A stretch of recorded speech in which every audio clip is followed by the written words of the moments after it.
안녕하세요. 미국 지식은 훌륭하다. 미두입니다. 오늘 미증시는 다우 빼고는 빠졌습니다. S&P 500은 0.74, 나스닥은 2.04 하락했는데요. 나스닥 100은 사상 최고치에서 20% 이상 하락을 하고 2020년 코로나 이후 처음으로 빠지면서 마감을 했습니다. FOMC 앞두고 계속 금리가 오르고 있습니다. 2년물이 1.86, 10년물이 2.14. 금리가 오르면 금융주에 영향을 줄 수 있잖아요. 그래서 지금 같은 금리 인상을 앞두고 성장주가 힘을 못 내고 있는 상황에서는 그나마 명분을 찾을 수 있는 금융주가 상승을 해주면 그래도 좋지 않은 증시에서는 방어를 해주는 역할을 할 수가 있습니다. 그래서 금융주의 하락은 증시의 추가적 하락에 영향을 줄 수 있으니 금융주도 관찰을 하시면 좋겠고요.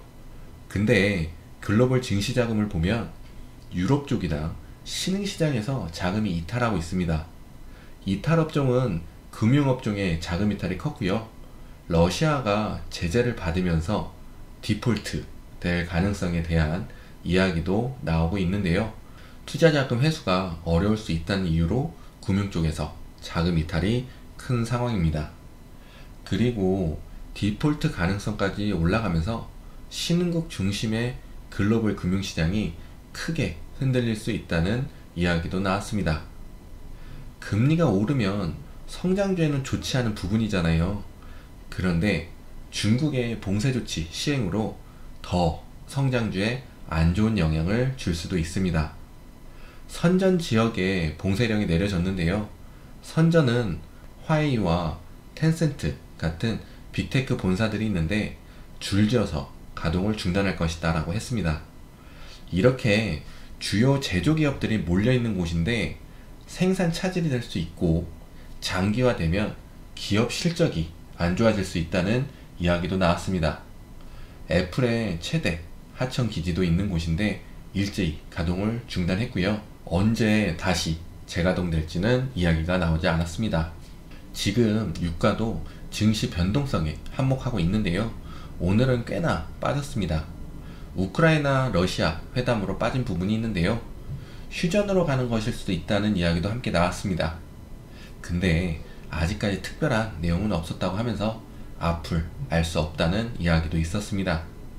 유가는 85불 밑으로 내려가야 주가의 흐름상 하락 추세로 전환될 수 있습니다. 골드만삭스가 미국 시장과 기업들의 실적 전망치를 하향 조정했습니다. S&P 500 지수를 올해 연말까지 4,900에서 4,700으로 낮추고 3,600까지 빠질 수 있다고 했습니다. 우크라이나 전쟁으로 원자재 가격 상승과 경기 악화의 영향으로 미국 주식시장 침체를 이유로 들었는데요. 지금 S&P 500은 4,174 부근에 있고요. 3,600까지 가려면 이만큼을 더 하락을 해야 합니다. 제가 재미있는 차트 패턴 알려드리겠습니다. 헤드앤숄더 패턴인데요. 헤드앤숄더 패턴은 헤드의 고점과 숄더가 완성되는 저점까지 해서 그 크기만큼 더 빠진다는 패턴인데요. 지금 전 고점이 4,808불 25센트 4,808불로 보고요. 그리고 아랫부분은 4,210부분, 제가 항상 말씀드렸던 부분이 4,200. 그러면 4,808불 마이너스 4,210 598, 4,210에서 598을 빼면 3,612 부분이 나옵니다. 이런 식으로도 계산이 가능합니다. S&P 500 기업들의 주당 순이익은 226이 예상이었는데 221달러로, 내년에는 240달러에서 233달러로 하향 조정했습니다. 우선 미주 회원분께서 업데이트 해주신 차트 보고 가겠습니다. 딱 보아도 굉장히 비슷하게 흘러가고 있는데요. 차트를 보면 이번 주나 다음 주로 해서 약간의 반등이 나올 수도 있다고 볼 수 있는 구간입니다. 그리고 마침 나스닥의 전저점 구간에 도달했기 때문에 이 부분에서도 반등이 나올 수 있다라고 볼 수 있는 상황입니다. 제가 지난 영상부터 저 밑꼬리 너무 마음에 안 든다라고도 말씀을 드린 적이 있는데요. 역시 거기까지 와버렸습니다. 하여튼 지금 저점에 도달했기 때문에 약간의 반등이 출현할 수도 있고, 그리고 하락 추세선에서 멀면 하락 추세선에 다가가려는 차트의 성질이 있어서 다가가기 위해서 횡보 안에서는 상승과 하락을 반복하기에 우선 상승이 출현할 수가 있습니다.